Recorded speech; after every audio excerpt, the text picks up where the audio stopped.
And we have Okay. Jyoti. How are you, Jyoti? I'm good. How are you? Good. Nice to see you. And Randy. Hi, Randy. Is it a joke that Navtaj isn't there? Because I believe he hasn't missed any meetings. Well, no, it's no joke. Okay. But he'll probably be here for part of the meeting. And we have Okay. Howard. Howard Landau is helping us out tonight too. Okay. Howard, How are you? hi. How you doing? Good. Hello, Howard. Hello. Great. Hello. Hi, everybody. So we'll start at 7:08 on the nose. Gary, can I ask question? I think somebody has a question. Okay, might as well. Go ahead. Yeah. Gary, in one of the sessions, previous one, you mentioned something distributing the, I think vendor take some mortgage, some payments or some profit. Did you recall that thing? I didn't get that point. Sorry, is that for me, Gary? Or the profit you can distribute in number of years, or when you do vendor take mortgage, vendor take back mortgage. So if you're talking about a vendor take back mortgage, Yes, something like yeah, if that's the question, we can defer the capital gain. So basically, if you sell something, you got to calculate what your capital gain or loss is, which in simple terms is just your selling price minus your purchase price and any other outlays or costs that you have associated with that. So that comes up with a capital gain. And if you did not hold back a mortgage, you would have to include that capital gain in the year that you sell. If you do hold back a mortgage, then you have the ability to defer some of that capital gain forward. And basically, what you can move forward is the lesser of 20% and the percentage of the proceeds that you received. So you sold something for 500,000, you got 250 and you held back 250. So you're holding back 50%. So we have to at least include 20% minimum for the next 5 years. But in this case, because you received half of the money in the year of the sale, you would have to report half of the capital gain in the first year, if that makes any sense. so. Why that it is answer your question? related with the mortgage? If there's no mortgage, we can't do that. Sorry, no, if you do not hold back, if you're the seller and you do not hold back a mortgage, a vendor take back mortgage, then you do not have the ability to defer. Correct. Okay, thank you. All right, thanks for that question. We're going to start in 2 minutes. I also see Ralph. Hi, Ralph, and Kanako. Hello, everybody. Hi, and Brett. Navtaj has said that people who can help me co-host, Jerry, Randy, Jyoti, Leonard, and also I can allow Ralph and Brett. So I'll definitely look to you guys for some assistance, and we'll get started momentarily.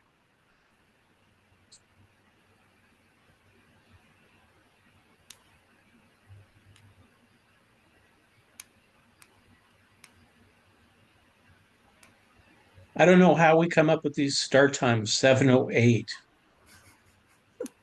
That's So a great precise time. You Is want to that- introduce, yeah, you want to introduce the ball players, play the anthems, and then you're ready to go. I guess that's what it is. Yeah, that's right. Couple of commercials for Molson Export. There you go. That's right. We need sponsor. They can have the first 8 minutes. Every Blue Jay game starts at 7:07. Just saying. Oh, there you go. People still watch the Blue Jays, Howard? Well, well, I once knew that. Let's just say that. I forgot. So you're already demonstrating your value, Howard. Thank So, okay, let me see about recording this session.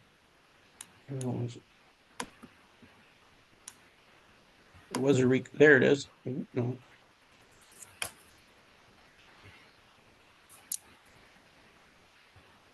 Hey, selfish question, Dave. Do you have my phone number up there? I just can't see I only see me. I don't see, because I don't know, because of my phone. I don't know. I don't Okay, see it, Howard. that's good. Okay.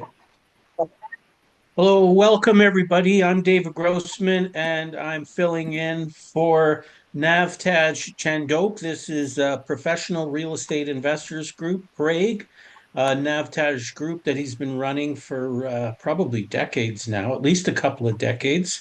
And we have a great team of uh, experts, panelists, friends, co-hosts.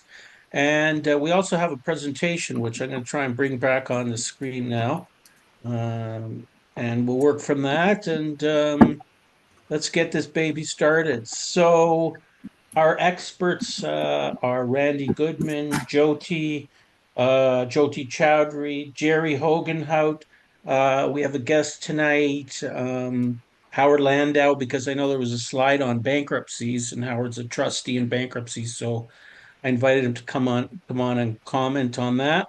Let me just adjust this. There we are. Allow recording.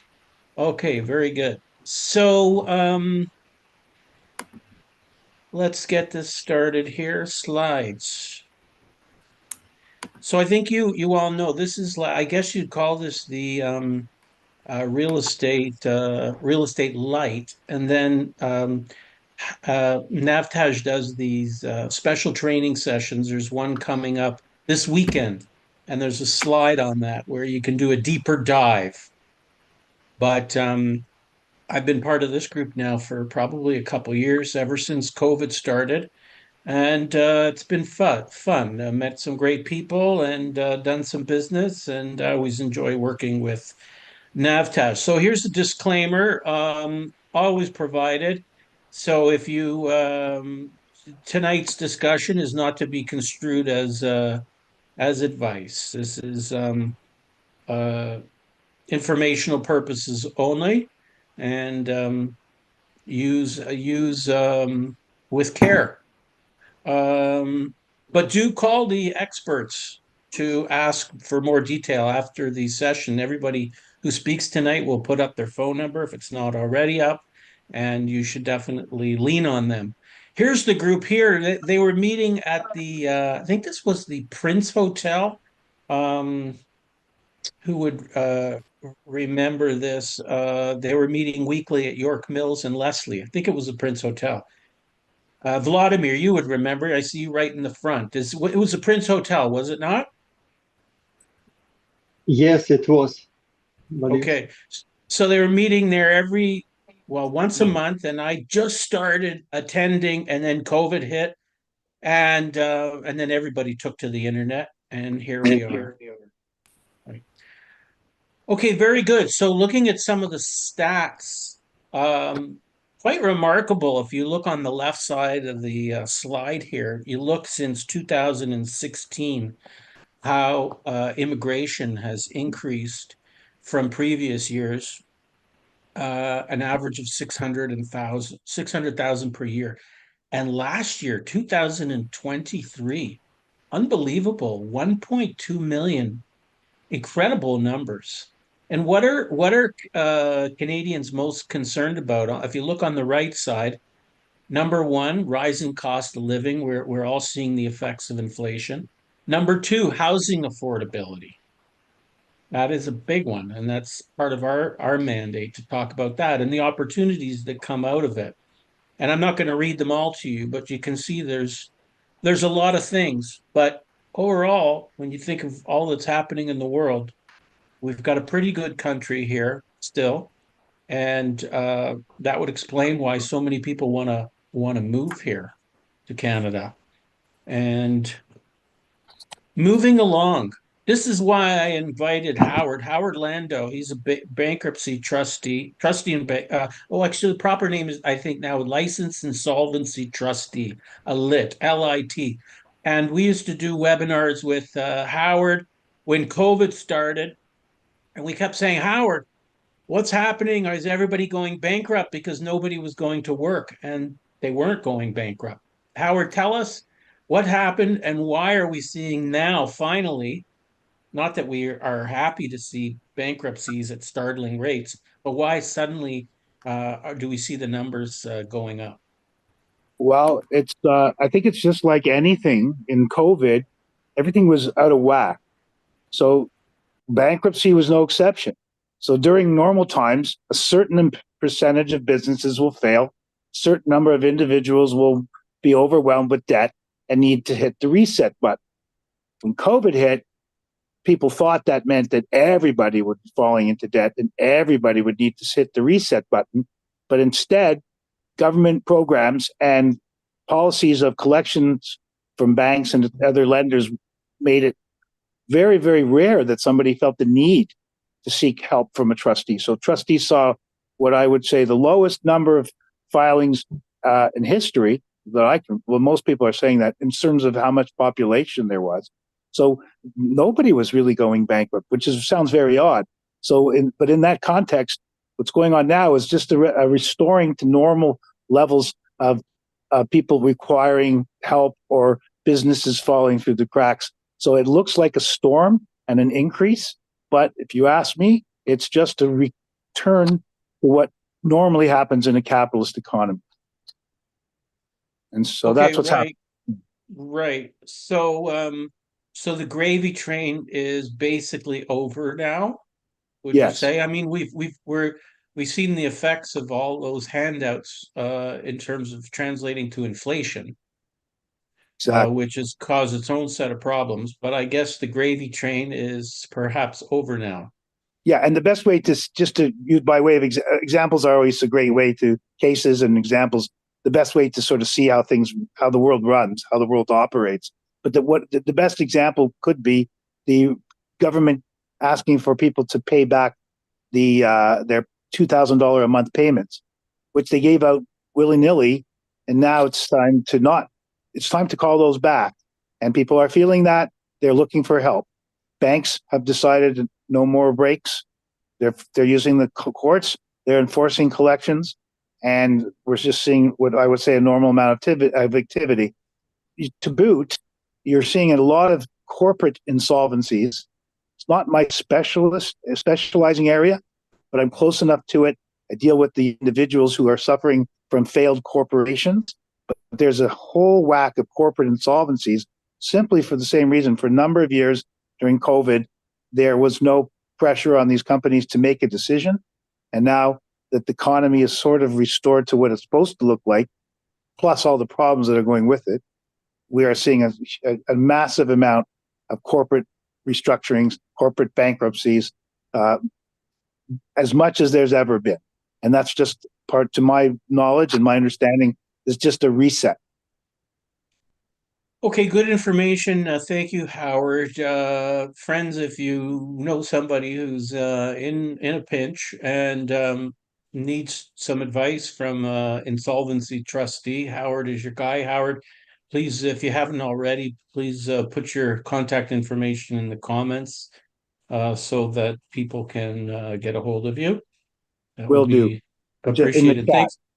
Thanks for being with us on short notice today. No, I'm glad to appreciate the call. And as I said, anybody has any questions, I'm happy to share my views. Thank you, Dick. Thank you very much, Howard. So here's a cute little house, half a house.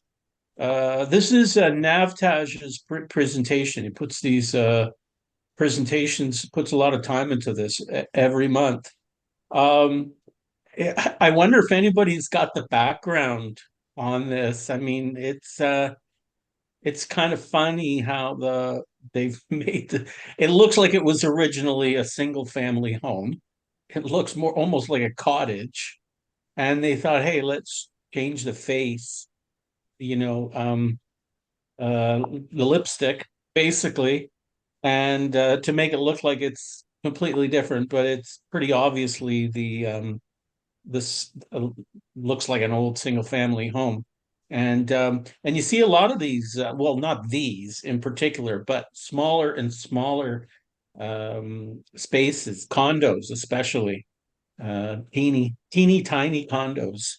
And this one was listed for $499, half a house. It didn't say the square footage. But 12 and a half feet wide. I did look it up. It's on Blog.to if anyone's curious. Blog.to 121 Coxwell, and a nice looking house inside actually. But that's what you get, half a house for 627,000 in Toronto. Well, they created semis out of it. Right, that makes sense. Yeah, so they created two titles out of a single tiny cottage in downtown Toronto. Interesting. Why not? Thanks, Randy. Okay, let's see. Let's go back. I'm trying to read what this says. My toolbar is blocking it. Sorry, guys. Can somebody read that?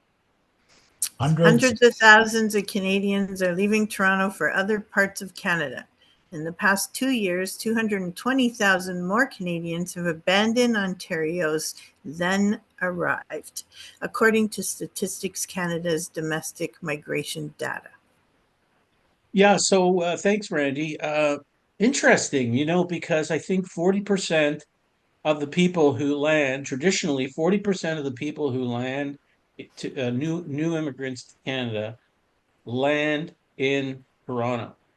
And I'd always heard that they are, gradually moving out from Toronto, but I didn't know that we were seeing this much migration from Ontario to other provinces. But we've talked a lot about on previous calls opportunities in Calgary, and I know people who are moving out east. Any of the panelists want to jump in from their own personal experience or knowledge about where is everybody going, and is this really true? I mean, it's pretty amazing that we're seeing this many leave Ontario, Toronto after landing in Toronto. Yeah, they go to the Maritimes, they go to Edmonton, Calgary, Alberta's better price, Nova Scotia's better price. It's cheaper to live out there. Anywhere but here. I don't mind jumping Almost. in here, David. BC's crazy. Sure. I've got Sure. not only clients leaving Toronto, in my tax practice, I'm getting very busy with people gathering information to leave Canada. So not only are they leaving Toronto to go east and west, they're also wanting to go out of Canada. So that's I've never been that busy in that area forever. So yeah, people are abandoning not only Toronto but Canada too. Now, are they fully abandoning Canada, or are they just taking up a second residence? Well, they're exploring, just a lot of information gathering. How does it work? What happens? So there's a lot of gathering of information. Yes, it's becoming a little more common to have that second residence outside of Canada to have that option if that's where your life goes. So we're seeing a little more of that, people having an interest to invest outside of Canada, not just so much for the investment opportunities, but to have some personal use inside of that investment opportunity with the possibility of one day saying, hey, I'm going to move here. I do a bit of business on the north side of Dominican, and I can tell you the amount of Canadian expats that are there is unbelievable. Like I'm blown away by the amount of Canadians that either reside there 6 months of the year or completely full-time have left Canada. And it's not just elderly Canadians. I'm talking to couples in their 30s with 2 kids that are living full-time in Dominican. So it's interesting. Yeah, thanks, Jerry. Jyoti, did you want to weigh in on this? Yes, I believe people are moving to places where there are better business opportunities, maybe the US, maybe even India, maybe Saudi. So people are trying to tap the world market and see where there are good business opportunities for them to explore. Yeah, thanks, Jyoti. I second You're that. welcome. As to add to my comments again, as Jody says, you're exploring areas not just for personal reasons, but for business reasons. Business, it's not easy in Canada. I mean, it's easy for some of us, it's not easy for others. And there are better business climates elsewhere. So yeah, I agree. That's a good comment. People are also looking just for their business ventures to look outside of Canada. Okay, very good. So moving along.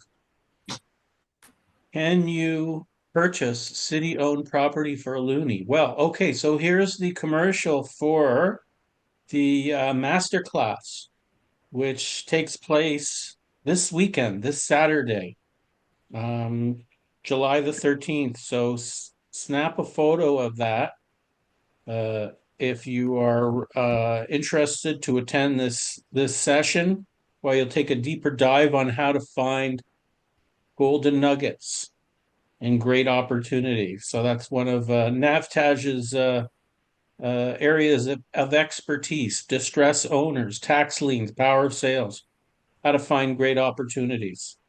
So be sure to. Sorry? Okay. All right. July 13th. Moving on. Canada's rich getting richer. StatsCan reports with 90% of Canadian wealth in the hands of homeowners. So I'm going to say something controversial, and I'm going to say that this is fake news. This is a legitimate article, I'm sure, and it's recent too, June 13th.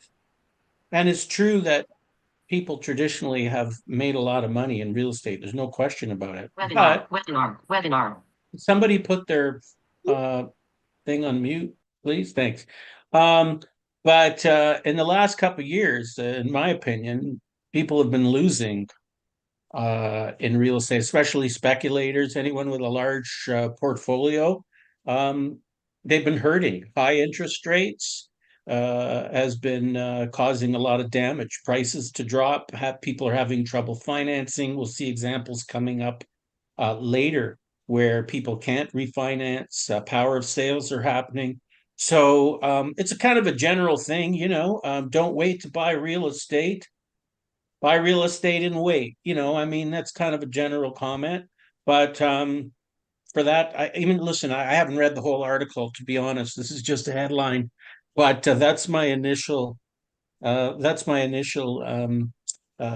on it. And anybody want to weigh in on this? I would say it's the. Can you hear me? Sorry, David. Yes. Yeah, it's the political. I think that's a politically driven type of headline, in my opinion. I hope I don't cause too much arguments. I think that the Toronto Star likes to hold the line where the government is going to take on policy for housing, et cetera, and this just furthers that need, as opposed to acknowledging some of the, I guess, more real stories that we live through. So that's what I would. Right. Not my favorite newspaper, Toronto Star, but hey, to each their own. It's only $1 a week. If you subscribe now, you can see the button on the top right. I think you'd do better off attending NAVTAG's session this Saturday for $113 or whatever it was. Just my opinion. Okay, moving along. This is a very informative slide, and this basically would explain, I think, why condos especially are soft, and maybe we could get Randy Goodman to comment. But if people were buying condos willy-nilly, just thinking that they're going to go up forever, well, the party never lasts forever. And with interest rates as high as they are, and prices as high as they are, you're basically going to have a negative cash flow. This looks at what the scenario is, assuming a single tenant property. Of course, that's a pretty high interest rate, 6.84%. But yeah, condos, you've got maintenance fees and everything else. Randy, what are your thoughts? You're absolutely right. it all depends on how much someone's putting down on it and whether they're going to cash flow or not. So if they buy it all in cash, then yeah, they're going to cash flow even though they have maintenance costs. But if they're only putting down 5, 10, 20%, and they're carrying, and you'll know best, they're carrying a high mortgage every month, and they have to pay their maintenance fees. And some of these buildings have cheap maintenance fees if you're looking at the newer buildings, but if you're looking at the older buildings, a lot of them have over $1,000 a month in maintenance fees. That's a big hit to your monthly costs. So as an investor, it might not make sense unless you're able to buy it out and not carry a mortgage on it, or a minimal mortgage. Otherwise, it just might not make sense to you. And who better to help you with the calculations than your old friend, David Grossman? Well, thank you, Bert. Thank you very much, my sister from another mister. We're going to There you start go. sounding like NAFTA. There you Yeah. go. Well, that's why I've said, and I've done events, a couple of them in recent times about now taking advantage of opportunities to create multiple units out of a single family home, because at least that there's an opportunity there where there's pressure from the Ontario government to create more units, and you can create up to 3 units from a single family home. So with interest rates where they are, and they're certainly not 6.84% anymore, you can get mortgage money at around 5% or lower now in some cases. But still, you need to maximize your cash flow, because it's hard work managing tenants, and there's a risk, and you got to deal with the landlord and tenant board. So you need to have a good plan, or you can also attend this Saturday and figure out how to get really good deals out there as well. Okay, moving on. Canada Infrastructure Bank. This is an interesting one. I'm going to ask Jerry if he would comment on this, and I'll tell you why. Because I know, Jerry, you have looked at in the past tiny home types of projects. We talk about infrastructure. The cost to build housing is just so high.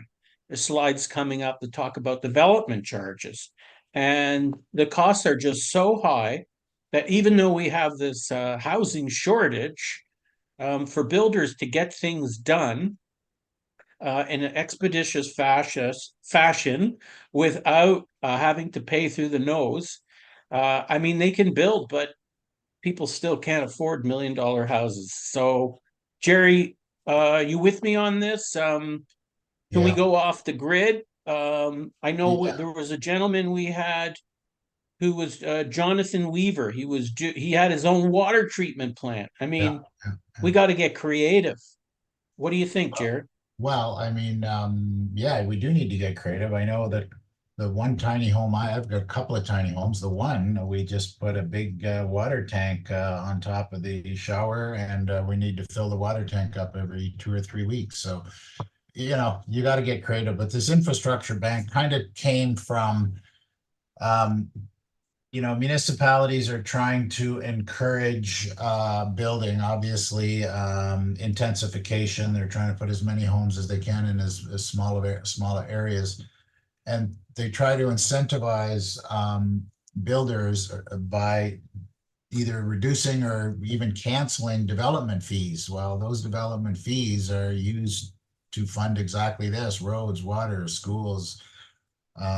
So something had to give. So while some of these municipalities were incentivizing builders to come in with either reduced or eliminating development fees, that money had to come from somewhere, and that was kind of where the infrastructure bank came from. So yeah, I mean, listen, any funding source to build houses is welcome. You know, the problem that most of us encounter is the red tape involved. That's my biggest beef is, you know, it's great to have all these funding sources and these programs, but the paperwork involved, not only before, but during, and the follow-up paperwork that's required in order for them to not retract your loan, is very burdensome. So that's just my opinion. I mean, others seem to deal with that type of paperwork and structure a lot better than I do. So that's my Yeah. view. You know, if you're Well, gonna there throw is in a lot money, of throw land. it. There is a lot of land out there, and I think we need to start thinking more outside the box in terms of what can be done to create affordable housing and different types of communities, be they tiny home communities or what have you. They do exist. They Yeah, do no, and exist.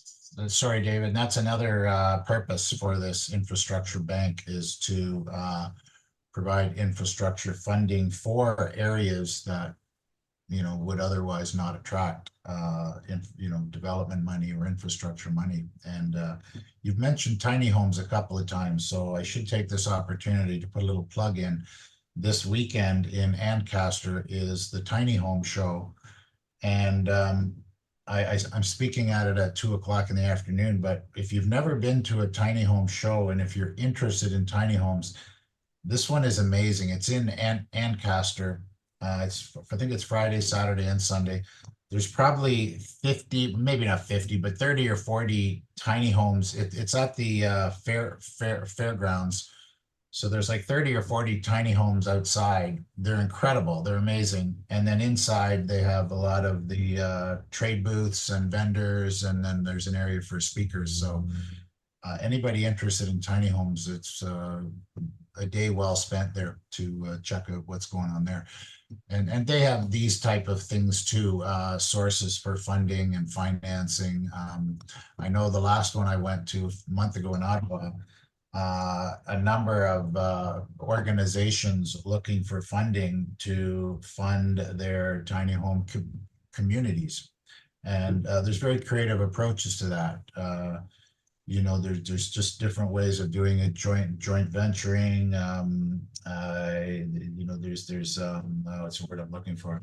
Co-op ownership in these places. So you're right, David. We do need to think out of the box. We need to get creative. And a lot of these people, once they, again, what is the definition of a tiny home?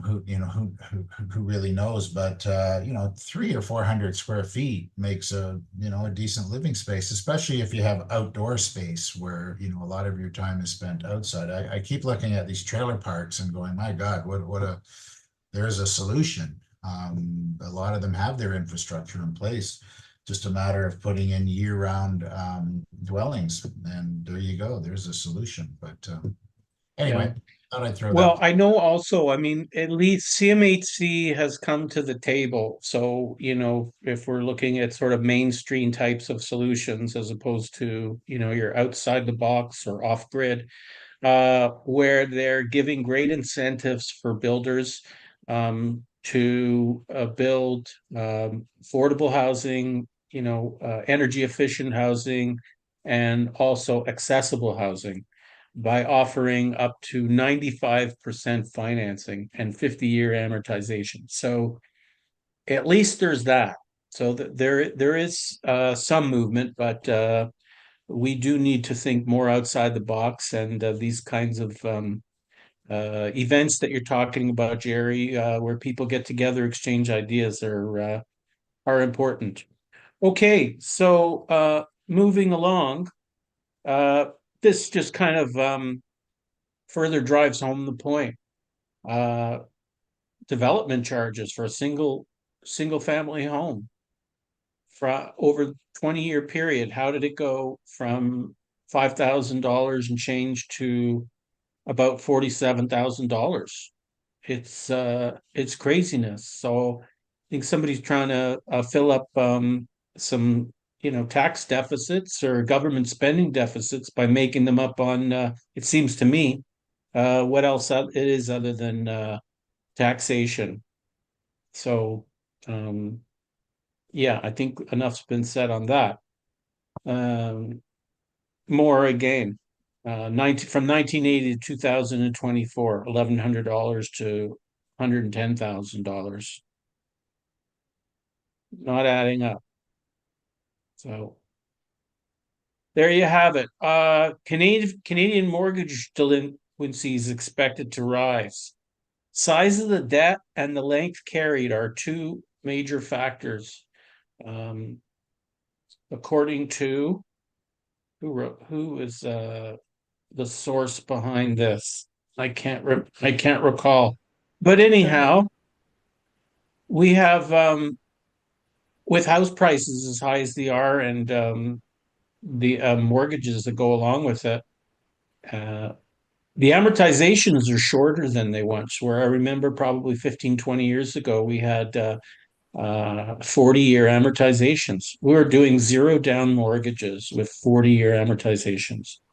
And at this time, if it's less than 20% down mortgage, the maximum amortization is 25 years. There's a new thing coming out. Navtaj wanted me to talk about it. I'll get to it. I guess in my portion of the presentation on mortgages.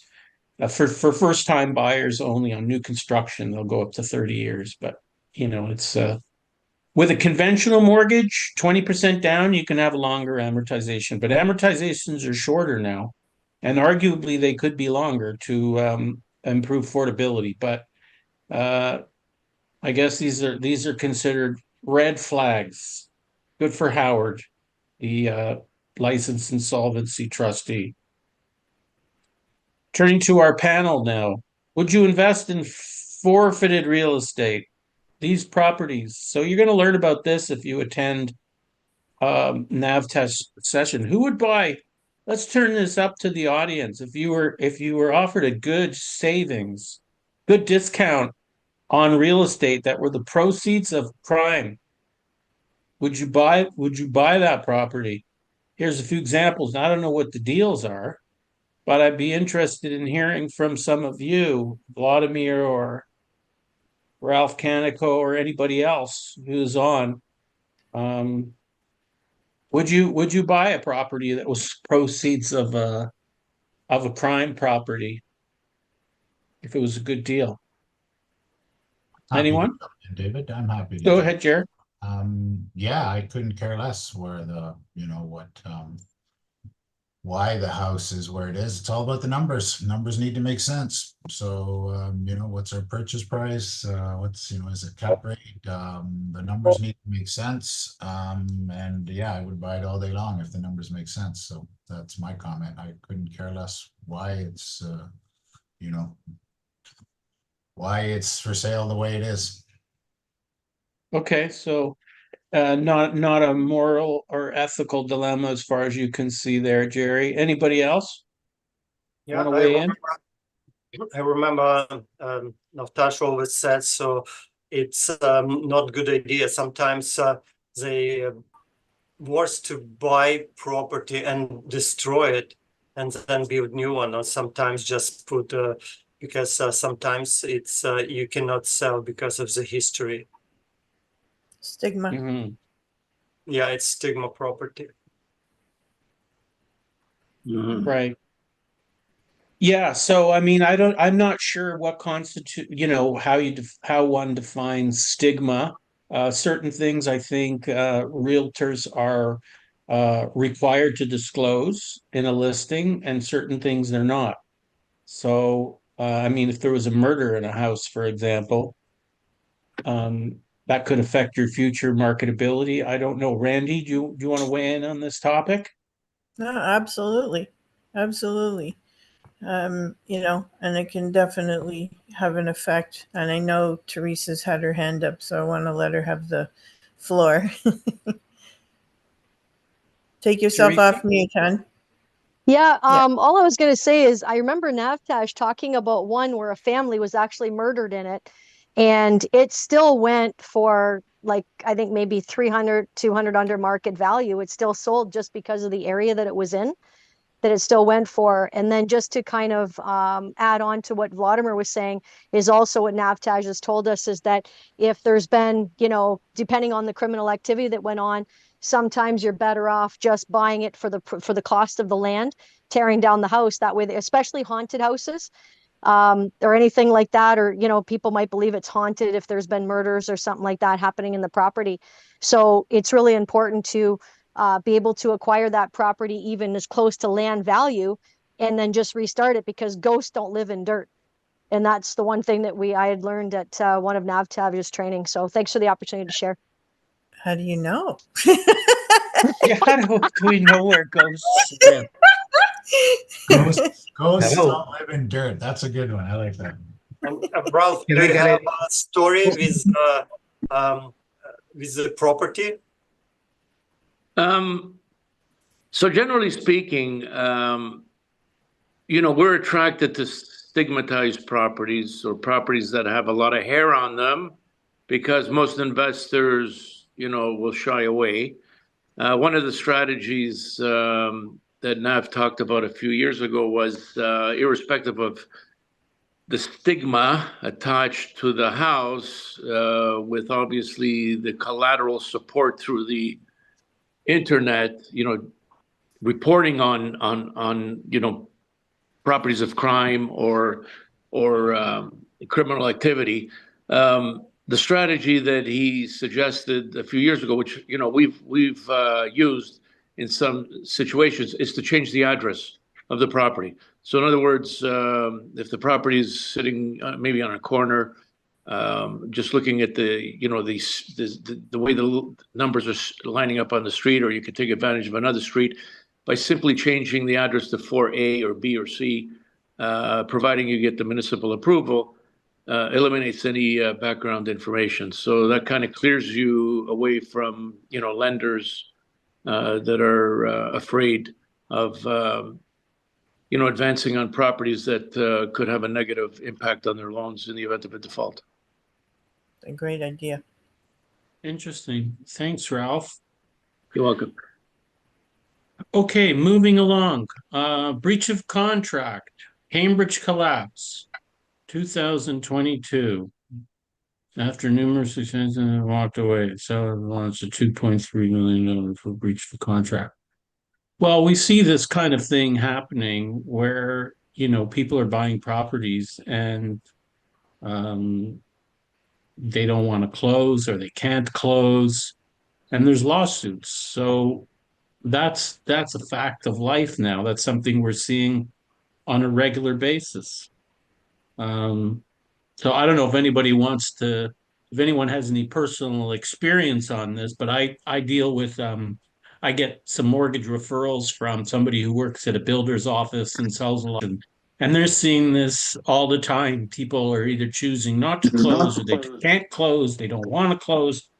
For one reason, if you bought a house for 1.7 million or whatever the price is, and it's now worth a lot less, you can try and close and invest every last penny you have and take a crazy mortgage, or you can try and walk away and you risk getting sued. So I would say try and talk to the builder or the seller and come up with something if circumstances change. That can also happen on an existing home where the market drops considerably in a short period of time. And from the time you buy it to the time you have it appraised 60 days later, there can be a change of value, which can impact your ability or desire to close. Anybody want to weigh in on this one? Yeah, I will. Sorry. Go ahead. Go ahead. Thank you. Unfortunately, what's happening is people have booked with the builders during the times that the prices were high in 2022.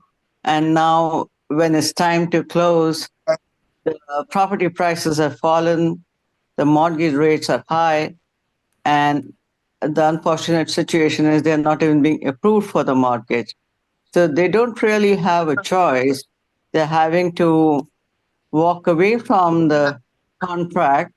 It is a breach of contract, and a lot of them are getting sued by the builders, which is, again, very unfortunate, because it's really not a fault of the purchaser, but it's just the circumstances.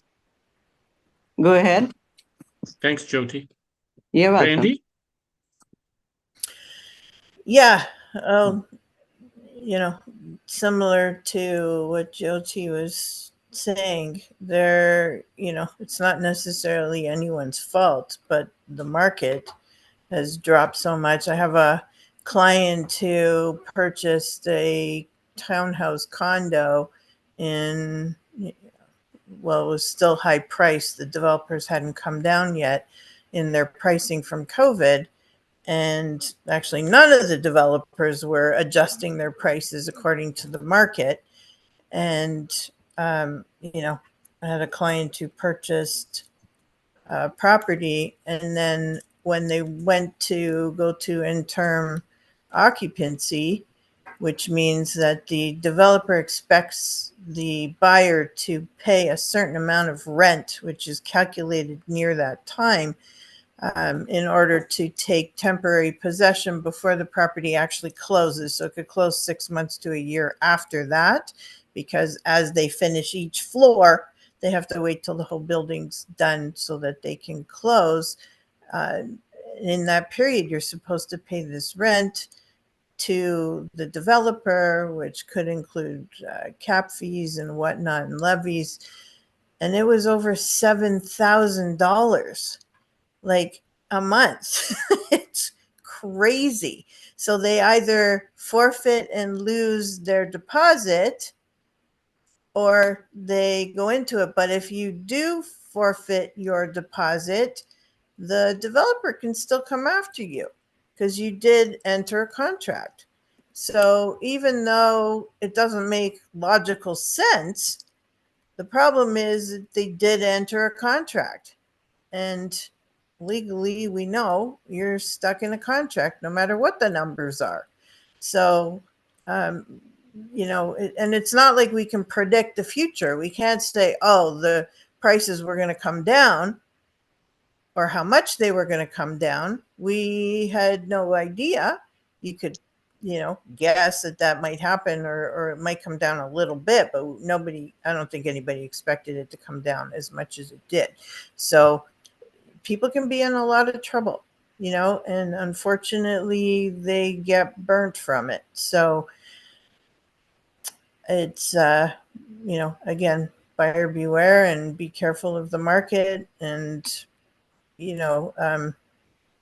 what the market can do, what the market changes can be. So when you see prices shooting up 20-30% really quickly, you want to use a little bit of logic when you're jumping into that market, what your intended use is, what your goals are. Are you going to hold on to this property? Really be clear about what the numbers could be. Talk to your mortgage broker, your accountant, and make sure that the numbers are still going to make sense regardless what's happening in the market. Thank you, Randy. David, I have a comment on that, if I can. Sure, Jerry. Are these the same developers that are suing people for not closing? Are they the same developers that years ago when people did pre-construction and by the time they closed, their places were worth twice as much as the purchase price? Are these the same developers that wouldn't let the people close because there's too much value built in? You know what I'm talking about, Randy. Mm-hmm.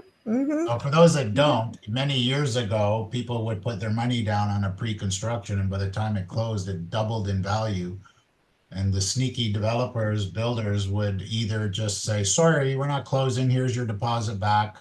Or you want to still buy this thing, you're going to pay another $100,000 to buy this thing. So I don't know if they're the same developers, David. I think they are.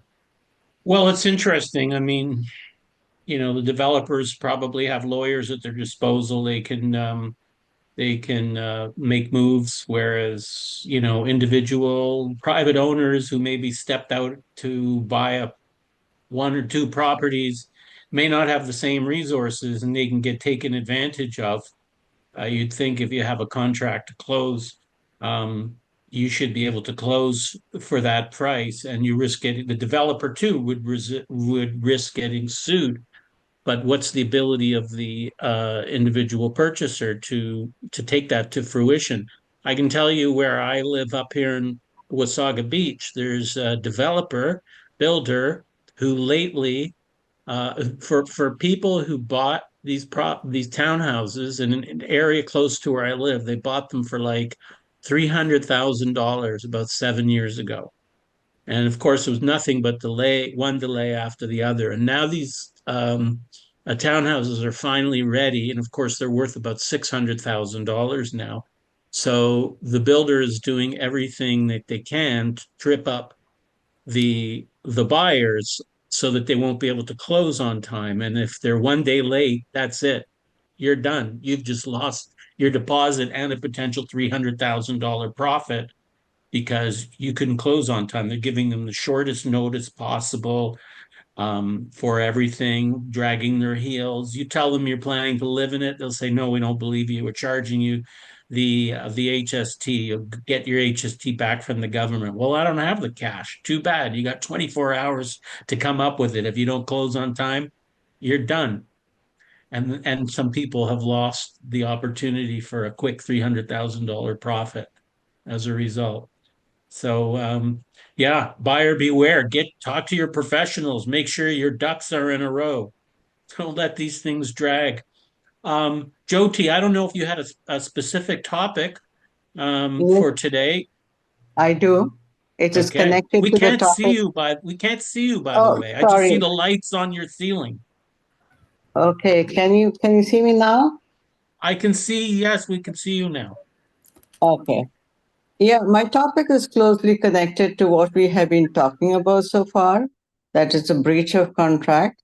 In fact, when you were mentioning about the builders, not giving enough time, enough notice to close the deal, I had an experience recently with one of my clients who had been sent a letter of default by the builders, but the builders law, obviously, and I was able to, revive the agreement and close it for them, which was something very satisfying for me.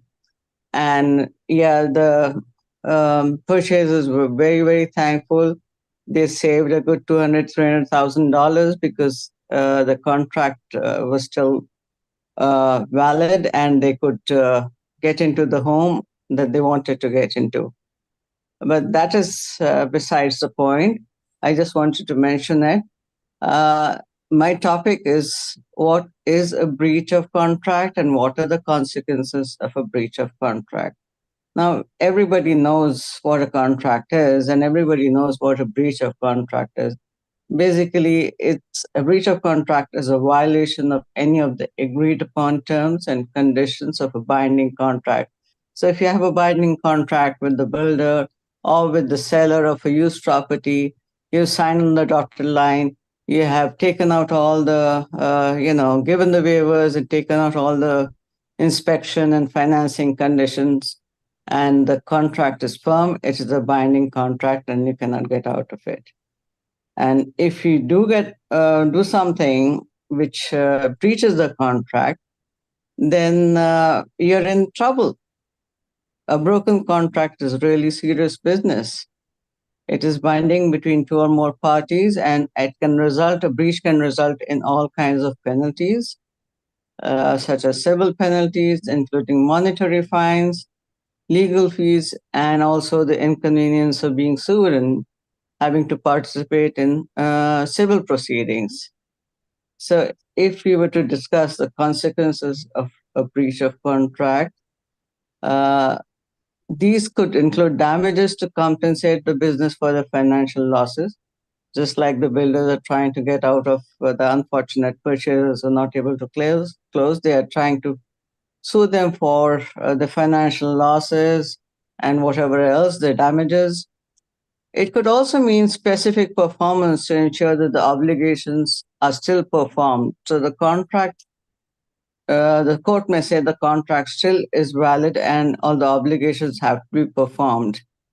Or it could even say that the contract is terminated and the commercial relationship is terminated altogether. So there are various scenarios. The court can rule in whichever direction it feels that the evidence is heavily leaning in favor of, sorry. And the other thing is a breach of contract can be small or large. Like you can have a small breach of contract, it doesn't mean that you don't get penalized for it. But even if there's a late payment or a late shipment, it could qualify as a breach of contract. If the other party can prove that damages occurred because of the breach, like lost income or a missed deadline, they may have grounds for a lawsuit. So, I mean, everything does not qualify for legal action. Minor breaches may not qualify for legal proceedings, and as the damage done may not be significant, and you may not want to get into suing somebody and incurring a lawyer's fees if your damage is too small, and paying the lawyer's fees, or going ahead with the civil proceedings may be more expensive. So if it's a minor breach, and the lawyer will always advise you it's not worth suing. But if it's a major breach, that means that a significant part of the agreement is not honored. And the majority of civil proceedings that occur over a broken contract are concerned with a major breach of contract. So that is the time when it qualifies for legal action. And you have to prove certain elements. You have to show in a civil court that a breach of contract occurred and that measurable damages were incurred as a direct result of the broken contract. It doesn't matter if the intention is not there, it could be accidental, but it still means that there are grounds for legal action. And the most common penalty that arises for a civil lawsuit of a breach of contract is monetary in nature. For example, the party that failed to fulfill their obligations may have to pay damages in the form of a fine. So basically, anytime any person breaches is in for penalties, he has to pay fines. And these penalties and fines can fall into two categories: legal remedies and equitable remedies. So legal remedies are basically a form of monetary compensation for damages which are ordered by the court. And the common types include compensatory damages, nominal damages, or liquidated damages or penalties. Now, equitable remedies are awarded when the legal remedies don't suffice to resolve the situation. And equitable remedies include specific performance. That means the court may say, no, the contract has to be completed. There has to be specific performance. Or there can be an injunction to stop something, or, to stop somebody from taking a particular course of action. And there could also be rescission, which means the contract can be decided. So, which means it can be declared null and void. So the equitable remedies don't aim at financial compensation for damages, but what they do is they aim to compel the breaching party to perform a necessary action, cease an action, or otherwise provide resolution to the situation arising from the broken contract. Now, I know every time somebody breaks a contract, it's a serious matter, but all the same, if you're being sued for a breach of contract, there are some defenses which can be available to you in court. So situations that may justify a breach contract include fraud, illegal contracts, mutual mistakes, duress, unconscionable contracts, and incapacity. For example, if one party is a minor or mentally incapable of signing binding contracts, and unclean hands, meaning both parties committed some wrongdoing. So, I mean, it is a serious matter if there's a breach of contract and you are the party who has breached the contract. But if you get hold of a good lawyer and you have a justification, then you have a defense for the breach. And probably a good lawyer can put forward the defense, and you may be saved of heavy penalties and, other damages. So that's my take for today. I hope that was informative. It was informative. Thank you very much, Jyoti. Friends, please take a snapshot, make a note of Jyoti's contact information. You definitely want to be in touch with her before things go downhill. Keep your lawyer and all your professionals in the loop if you're involved in a real estate transaction.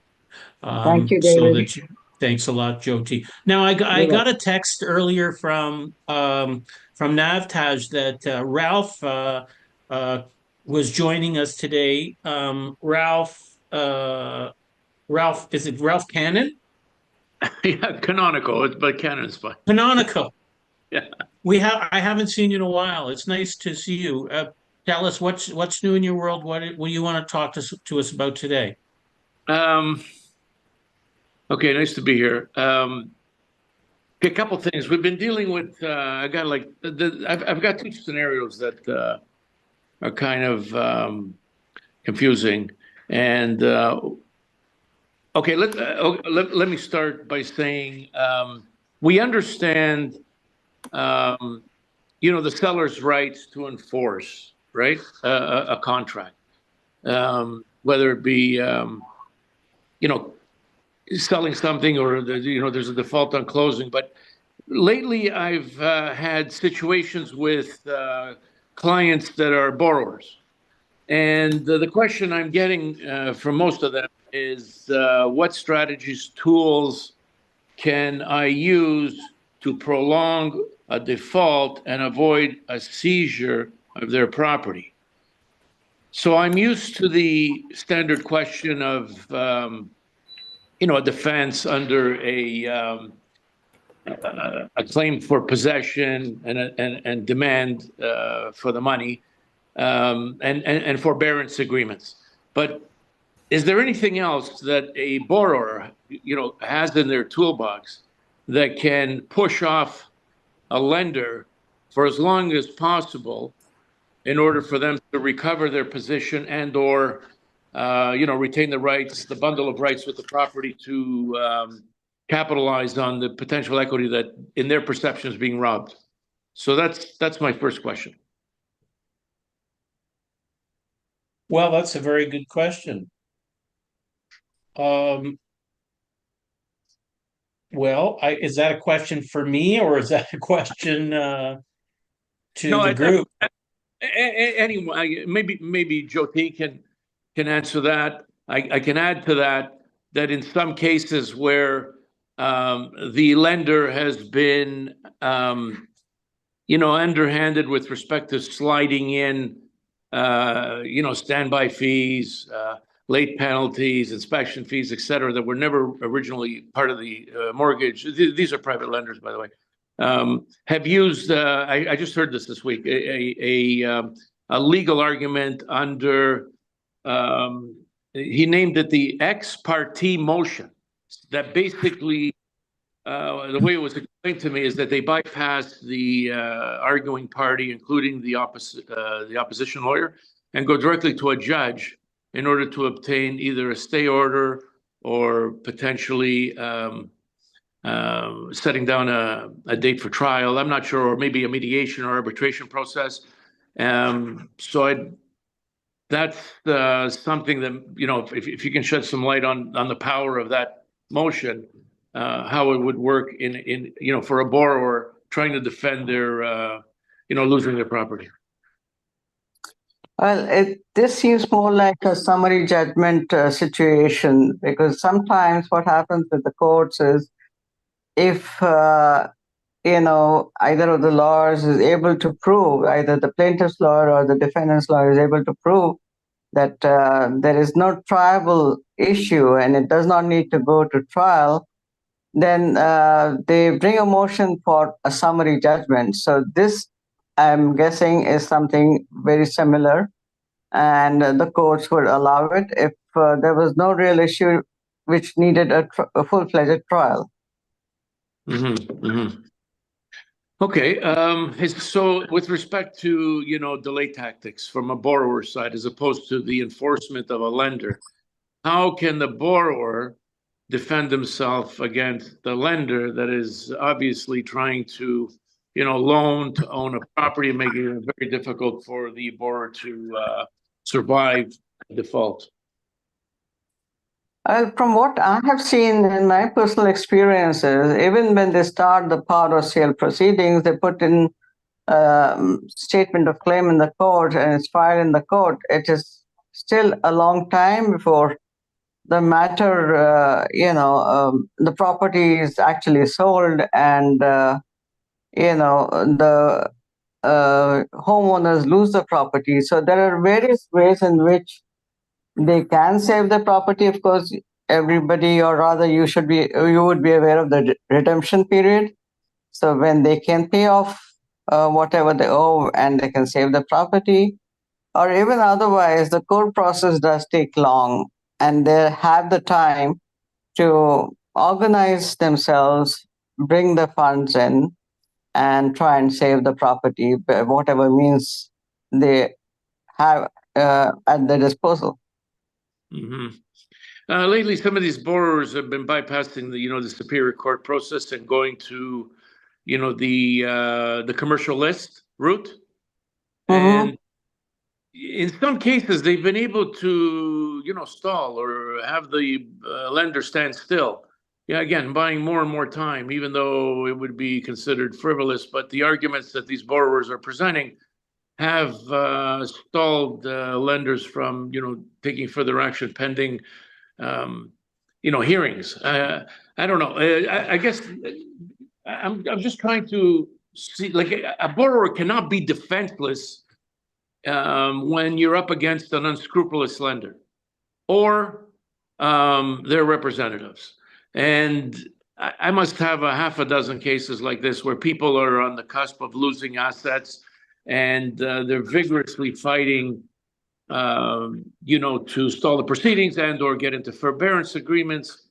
And in some cases, the forbearance agreements they've also defaulted on them and then go back and for a small fee will renegotiate another forbearance agreement. So are there any other tools other than maybe fraud or unfair practices that a borrower can allege in order to, continue to stall the process for a lender to monetize their receivable? Well, like you mentioned, fraud is, defense for the borrower if there is fraud in it. Or I'm not very sure if humanitarian grounds would qualify as a defense for a borrower. It does in immigration cases, but in these cases, I don't know. I haven't heard of it. But the situation being what it is with the mortgage rates so high and, second mortgages are not being paid by a lot of homeowners because they're barely able to make the payments on the first one. And if the second lender wants to bring in power of sale proceedings, they're still not going to get the money back because their home is not worth what it was when the money was lent. So they will have to give the first mortgagee all the money that they asked for, and there is nothing left for the second lender. So I think it's not a delay tactic, but it is a practical problem that second mortgagees are having with respect to borrowers. Mm-hmm. Mm-hmm. Okay, I have. If anybody wants to ask me questions about these defaulting borrowers that are trying to defend themselves, let me know, or I can move on to the next question. Well, I mean, one thing I'm wondering about, I mean, I know there's complicated loans, construction loans, where there's a lot of terms that need to be met, for example. But you would think that in the case of a straightforward loan, that if the borrower pays on time, keeps the property insured and taxes up to date, that they run the risk of losing the property to an unscrupulous lender is pretty low if they keep track of their payments and document their attempts to pay the mortgage on the due date. I just, you're absolutely right. I just find that some of the people that we're representing or attempting to represent when they present their case, I think are using, questionable strategies or creating a lot of smoke and mirror to put the lender in a black, in a negative position in terms of his perception, right? And they'll, instead of making payments, they'd rather use the legal system to delay as long as possible while they're trying to monetize the asset without, carrying the debt load. Notwithstanding that, assuming that the mortgage is legit and the meter's still running and all the costs are mounting, they hope to outrun the lender, by creating distance between the money being due and hopefully monetizing it at a profit later. We have a bunch of builders that have bought land that have come to us, and the valuation has come down, and now they're using the strategy of whatever they can muster up in order to they're registering CPLs on properties without closing. They're trying to go to court in an effort to get price reductions on the land. So I'm kind of looking at it from the other side. When they come and they're in default and they're looking for a refi, and if there's it's a clear cut. It's a clear cut default because of non-payment or not meeting the conditions of the loan. They're sitting there very cool in the room. There's millions of dollars at stake on some of these commercial properties, and you know what? They're just strategizing a legal strategy to buy. In one particular case, he's been able to stall, a lender over a year. It's got to be like 14 months. And are there any other means other than the forbearance that potentially, other than litigation, could just stall a lender from seizing the property? I don't know. Well, I'll give you a call if you're interested. Perhaps we can talk about it tomorrow. But maybe now, for the sake of time, you have a second topic you wanted to discuss? Yeah, along with some of these defaults, there's obviously a number of receivership sales. And we have a situation, again, with like Jody was saying, a second mortgagee on a property he's a secured lender. And the first is obviously secured, and then all the unsecureds and the rights of the borrower have all evaporated as a result of the court order to sell it. And these clients, in this particular case, the second lender was the winning bid on the offer. And obviously, after the vesting order, there was a closing date. So as they're moving towards the closing, and the deposit was paid, the deal got shaky for the buyer because of circumstances that were beyond their control, and couldn't pay out the first. So to make a long story short, they defaulted. Their response to the default was that the trust that he had been negotiating secretly with the first mortgage lender, and as a result of that collusion, which was expanded to include the trustee, he still has rights under that default to continue with the land. And we've got other clients that wanted to step in and obviously, buy the land first, as opposed to, assuming a second charge on the property.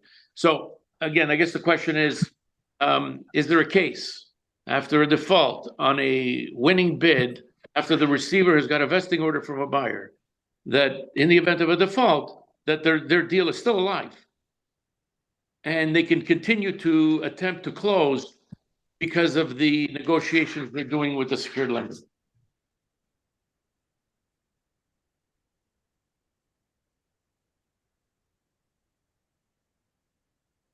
Is that a question? Jyoti, you have any comments? Well, I haven't dealt with this kind of a scenario, so I would rather not comment on it because it would just be my opinion, and it would be better not to express an opinion, if I don't have the facts in front of me. There's obviously lots to this commotion, and it's a finite. Basically, on the default, all bets are off, and the next buyers, you call back the bidders from before, lost, and they're re-invited to bid. while the defaulting party is negotiating with the lenders, the secured lenders, and still having a right to purchase the property under their original agreement, is I'm finding like difficult to comprehend, because usually a contract should be respected, right? And there's a lot of language in the receiver's offers that basically terminate all parties once that default closing date hasn't been met. Yeah, I mean, Yeah. All right. Go ahead, the- Jyoti. Yeah, the closing date has to be met irrespective of default. I mean, irrespective of other circumstances, unless there is an extension in place that is granted by the seller or the authorities trying to sell the property. So the closing date is not movable without consent of the selling party. So that is a given. And only with consent can it be moved or extended further. The rest of the factors are variables which are dependent on each particular situation.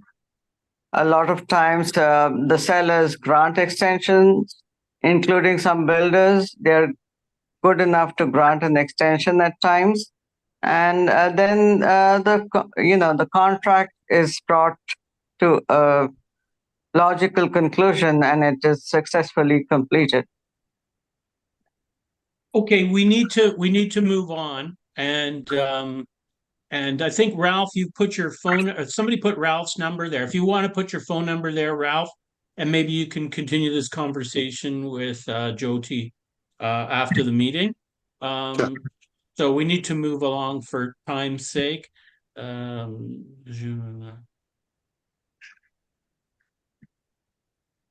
Okay, I don't know the details of this, so I'm not going to comment on it. For the sake of time, I'm going to move along now.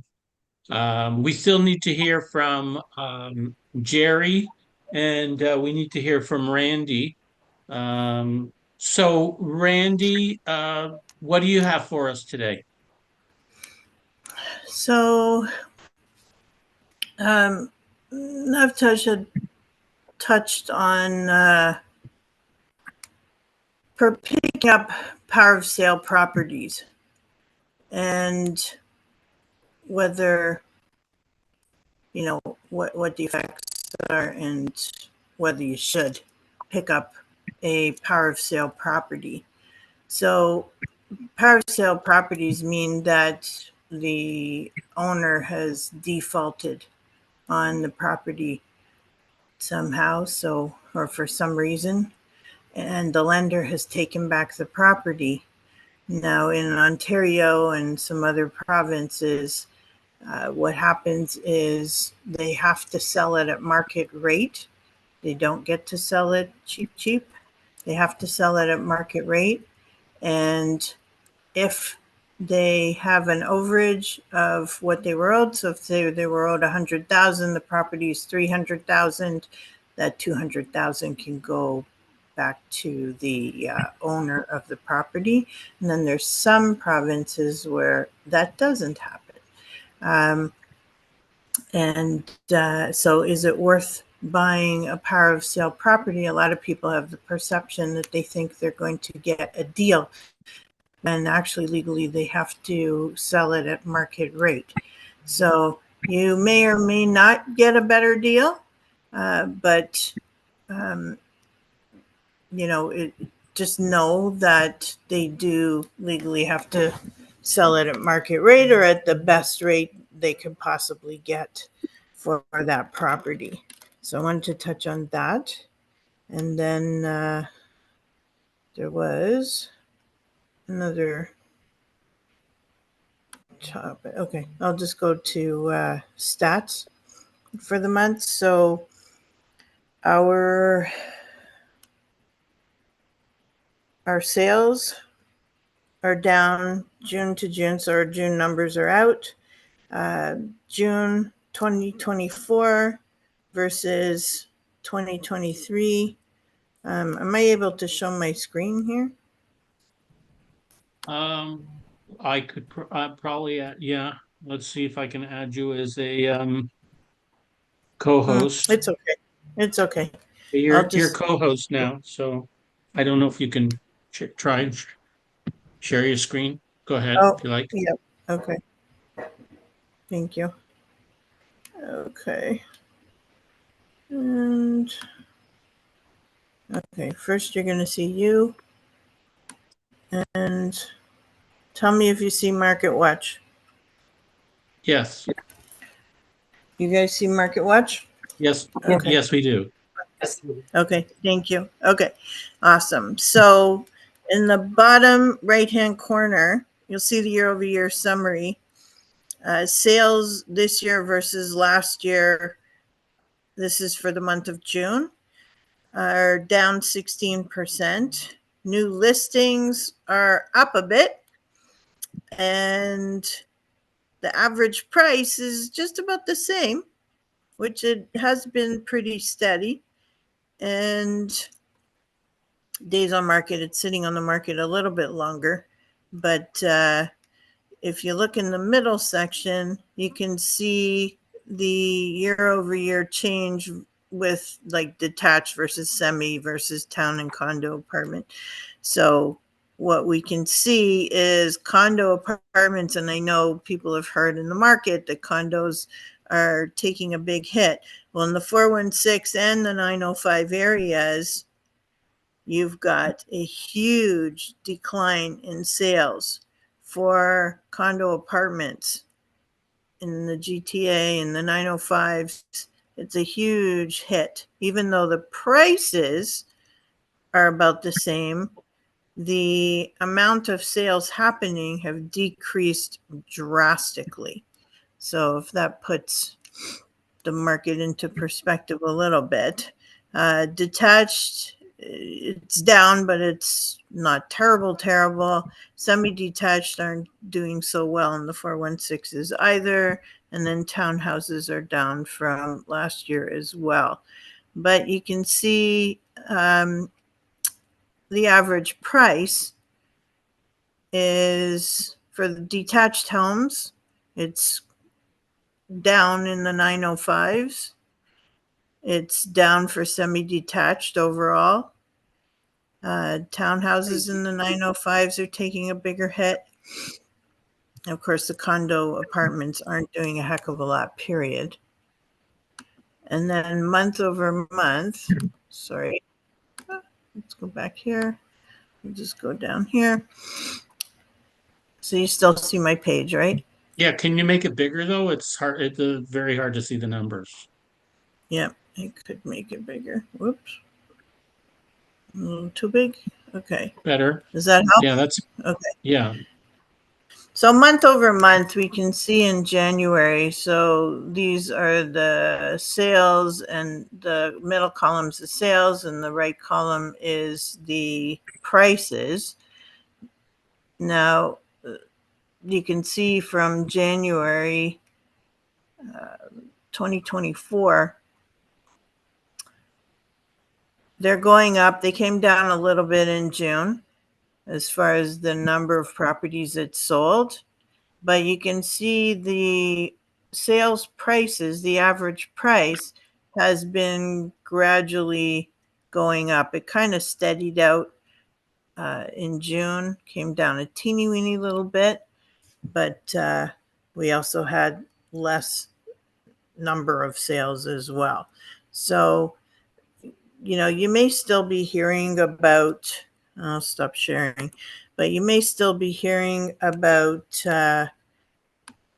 some multiple offers going on. And there are some areas where there's multiple offers going on, or they're doing offer presentations and people are still fighting for properties. Of course, we had the reduction in the basis points for the mortgages by 25 points. We'll have another one coming up July 24th, I believe. So we'll see if it comes down again. It's not a huge drastic change for people to go, oh yeah, I'm going to go crazy in the market now. But it is definitely going in the right direction. Probably people would want to see like a point difference in order to be really going crazy back in the market. But People are buying. There's a lot of listings out right now. There's a lot of activity. Of course, summertime is a slower time for people, but it's also a great time to get into the market because you wouldn't have as much competition. And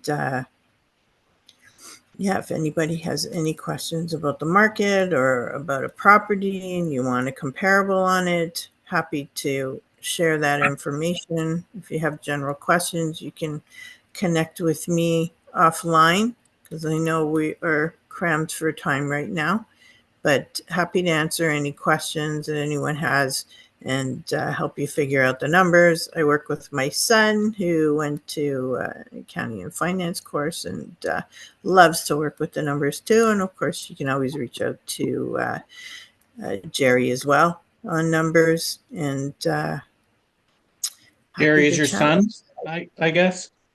Jerry's David? your son. He works No. with you. Jerry's your son, or no, David's my son. Oh, okay. David's my son. Jerry's too old to be my son. I'm young. I'm just young. I could be your son. It just depends how early you start, Randy. There you go. There you Okay, go. thank you very much, Randy. Take a snapshot for friends of Randy's contact information and give her a call. She will help you out for sure. Thank you very much, Randy. So Tax Freedom Day, Navtaj mentioned this before, and I think my solution was basically that you don't do any work until June 13th, and that way you can avoid this problem. No, this just drives home the point of how much we pay in taxes. And it's a lot, so you definitely need to have a good accountant. Very high taxes, and it's getting worse. Here's some of the federal tax rates. We've got provincial taxes. It's a graduated tax system, of course, and you've got Ontario taxes. You've got federal taxes, and I guess it's the 80-20 rule or the 62.7% rule. The top earners are paying the lion's share of the taxes. And I think that's part of the reason we have what some people call the brain drain. A lot of the talent goes south to where they're going to pay less tax. And how to avoid tax. Jerry, what have you got for us today? And there was a question for you, by the way, in the comment. Did you see it? It was about holding real estate in a trust versus. Okay, well, I'm not sure if you saw that in the chat. Let me look at the question and let me say thank you. Welcome all my Navtaj friends out there. Appreciate the time. What was this question? The question was... Should we make, Gurvinder asked, should we make trust or corporation for investment properties? Which is better? Okay, so in a general comment, we need to think that there are three entities that we deal with: a person, a corporation, and a trust. And only a person and a corporation can actually own property, whereas a trust can hold property in trust for a person or a corporation. So we got to wrap our heads around that. We also need to wrap our heads around that, at least in my world as an accountant. I deal with the balance sheet over here and the income statement over here. And the balance sheet is about assets and liabilities. So where do we want to own the asset? And the income statement side is where do we want to pay the tax, or where do we, where's the most favorable, what is the most favorable entity, person, corporation, or trust to pay the tax. So on one side, we got the balance sheet of our life, and that applies to everybody. Everybody has the balance sheet of their life and the income statement side of their life. So we always look at where do we want to hold the asset and what is the most tax favorable entity to pay the tax of any income that we earn. So when the question is, should I set up a corporation? Should I set up a trust? There's not enough information there for me to answer that question, because everybody's situation is dependent upon their own circumstance. I will say on a trust, Okay, again, balance sheet income statement. When we pay tax in a trust, an inter vivos trust is a trust that we set up while we're alive. A testamentary trust is a trust that's created upon our death. So an inter vivos trust, i.e. we set up a trust in our lifetime, that has a 50% tax rate, 50. Okay, so there is no tax benefit as far as flowing income into a trust.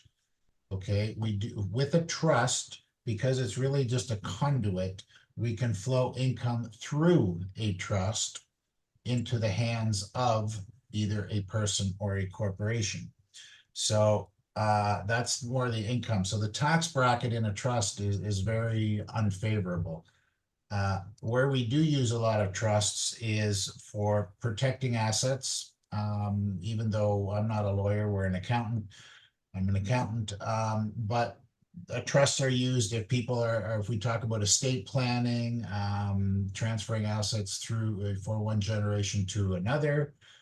Again, we're on the balance sheet of someone's life. Trusts have some value there. Another area where we use a lot of trusts is to utilize the capital gains exemption, which is now up to 1.2 million. And what, for those that don't know, there is a 1.2 million capital gains exemption that only applies on certain items. And the most common one is the sale of your share of your company. So let's hypothetically say we have a company and it's worth $5 million, and we have a husband, wife, and 2 kids. We got 4 kids, each of them have 1.2. There's a benefit to create a trust structure where the sale of those shares could flow through the trust into the hands of those 4 entities, and each entity uses their 1.2 capital gain exemption. So again, just in summary on a trust, we don't use trusts for an advantage tax into income, tax on income. So they're more balance sheet structuring. Again, whether it's a corporation or a trust, we would need more information. And interestingly enough, this being the first session since the June 25th tax change about the capital gains, and I'm sure most of you know what I'm talking about, but if you don't, on June 25th, they changed the what we call capital gains inclusion rate. Okay, so if you have whatever your capital gain is, you have to include so much of it into income. Prior to June 25th, it was 50%. June 25th, the rules changed. Now, if you're a corporation, if that asset is held in the corporation, and then there's a sale and there's a capital gain, we have to include 2/3 of that gain as income. Again, on a personal capital gain, they've allowed a person to own up to $250,000 a year as a capital gain with only the 50% inclusion rate. So back to the question, again, I can't answer that without more information, but since that budget day of June 25th, we do lean a little tiny bit more. There's some advantages to holding that property personally, because the first $250,000 on a sale will be, we only have a 50% inclusion rate. But the plot thickens, it gets more complicated. It also depends what your marginal tax bracket is. We just saw a slide, I think if I remember it, 20% of the people in Canada are paying tax at 54%. So if you're one of those 20%, do we really want to hold that property personally? So when you sell it, even though we have a 50% inclusion rate, we're still putting that on your tax return at 54%. So lots of moving parts. There is no one answer that fits everybody's circumstance.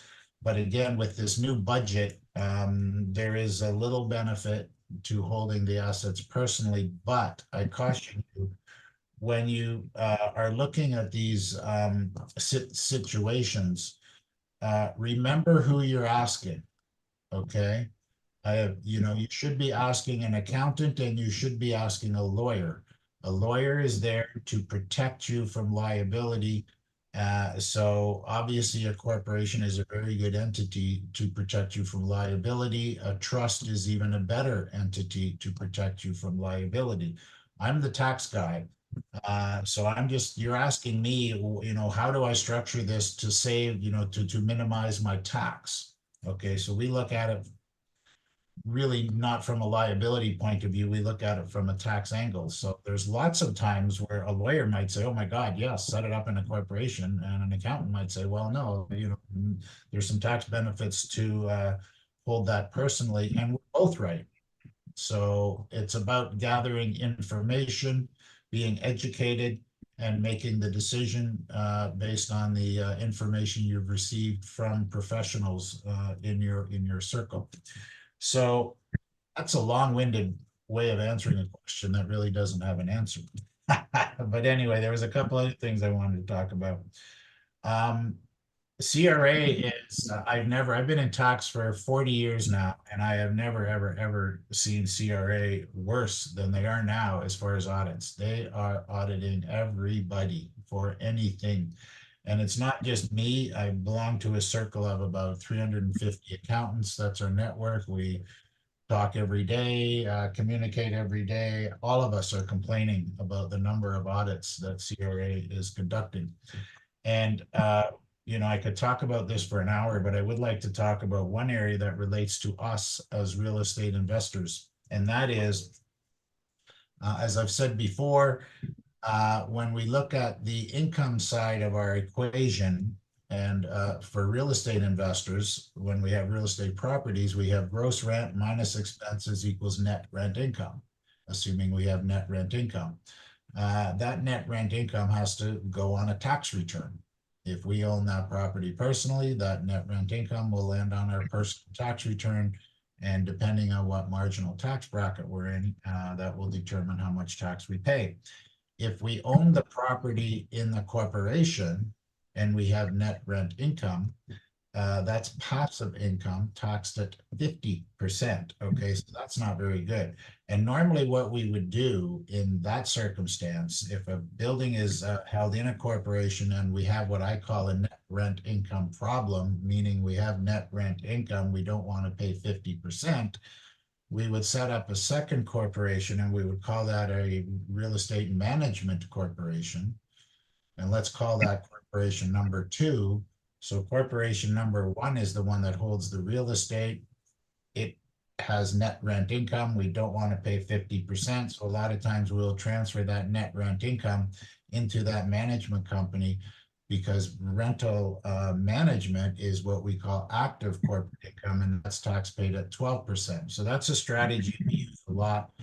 That number that we move over from corporation 1 to corporation 2, it has to be reasonable. Okay, we just can't pull numbers out of the air that suit our tax return.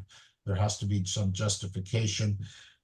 What number we use, and CRA would say, you know, what would you normally pay a third-party property manager? You know, would you pay them 10%, 15%?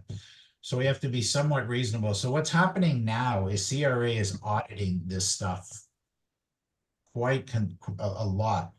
And what they're looking for is, when we do this stuff, they're going, okay, where's the management contract between company 2 and company 1?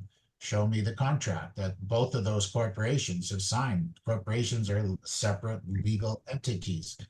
And we scramble, and, you know, maybe we make up a contract and get them to sign it and send it to CRA. And then they go, okay, so where is the money transfer from management, from holding corp to management corp? We don't even see any money going across from corp 1 to corp 2. So we have to be a little more careful in our structuring and how we do these things, and the things that we put in place to be what we call much more audit compliant today than ever in the past, because they are turning over every stone looking for money from anybody. So, you know, be careful when we're doing these structures, make sure we can support that in an audit. Do I want me to keep going, David, or is my time cut out a bit? Well, let me just do a time check here. It's 8:42. So, I mean, can you take one more minute to wrap it up, or? Yeah, no, I'll wrap it up. The other thing, just quickly, non-real estate related, but certainly tax audit related. The curb, the curb stuff, that the money they gave out is finally filtering through the system, and they're auditing once again a lot of people. I've had so many clients that literally getting these reassessments and saying you owe all this curb back, even though they qualified under the correct criteria for this. And it's just a nightmare for us as accountants trying to convince CRA that these clients do not have to repay this money given the qualification criteria at the time they received this money. So just, hopefully if you did collect CURB or CRB, and if you haven't got any audit notices, you're lucky. So just be on your toes. They seem very active over there at CRA. So other than that, thank you very much, David. You're doing a great job hosting this thing tonight, and good to see everybody again. And my contact information is in the chat. Feel free to reach out if you got any tax questions or issues or structures.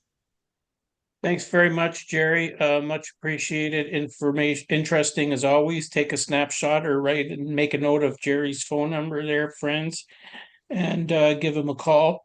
He'll help you out. Looks like the government, these COVID times of throwing money at people, these days are over, and they're looking for their pound of flesh, as it were. Interesting slide here. We talk about how high mortgage rates are. Well, look how they were back from 1975 on the left-hand side. 5-year rates from 1975 down to the bottom left, starting from 11.5%, consistently over 10%, and then well over 10% in 1982, close to 20. People complain about high mortgage rates today. Of course, house prices are much higher. Back in 1975, you could probably buy a house for $30,000 or $50,000. But I guess the job of our government is to avoid a bloodbath and to keep everybody afloat to the extent possible. Here's the schedule of interest rate cuts and announcements. We've had our first cut last month, and I think we are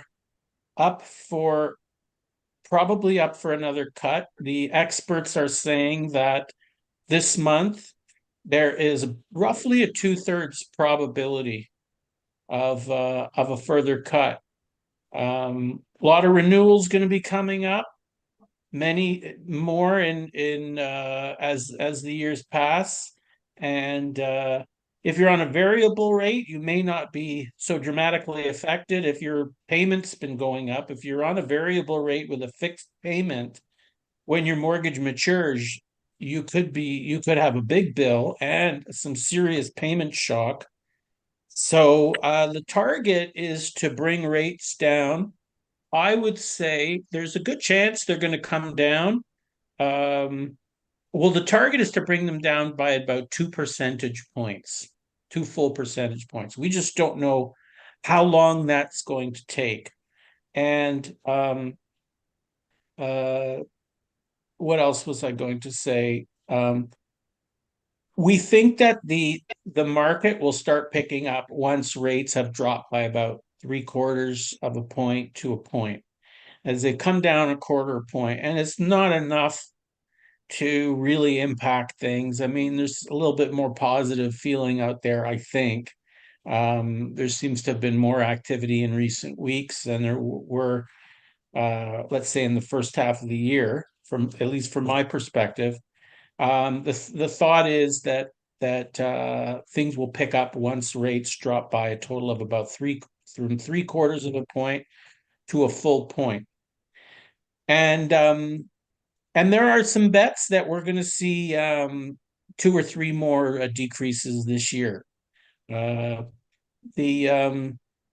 unemployment figures were up. I never thought I'd say good news, more unemployment, but we need signs of a weakening economy. to get the Bank of Canada to really take a little bit more aggressive action in reducing rates. And it seems like inflation is still more or less under control. So I think there's a good chance we'll see some further rate reductions coming up. Top 2 tips: always talk to your experts, whether it's mortgage related or anything else. NAVTAJ has a great cast of experts here. They've all shared their ideas and their contact information. So don't hesitate to give them a call. And thanks to all of you who've contributed your ideas today and questions. Let's see if there's any further questions before we wind up. Show the chart with the dates again. Yes, sure, Donna. I shall do that. The chart with the dates again. Let us see. Here it is. The chart with the dates again. There you have it. The Bank of Canada meets 8 times a year. And so there's an opportunity for a few more rate reductions still this year. Hello, everyone. Glad to join. If government admits about recession, how do you see the market play out? Real estate and stock market. Well, I don't know. Does anybody want to comment on that? A question by Bob. If the government officially admits recession, how do you see the market play out? Real estate and stock market. Anybody want to weigh in on that one?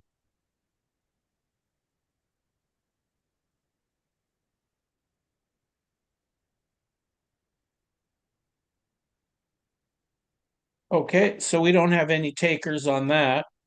I don't know. Are we in an official recession, or I don't think we are. What's the definition of an official recession? You have to see reduced growth or negative growth for a certain number of quarters. Are we there yet? Gurwinder, are you raising your hand? I don't think we're quite there yet. We'll probably know by the end of the year. Let's see how these rates settle, right? Can you hear me? Yes, we can. Yeah. So we're not quite there. That's what I thought. We're not quite there. And obviously the government would like to avoid a recession. Yeah.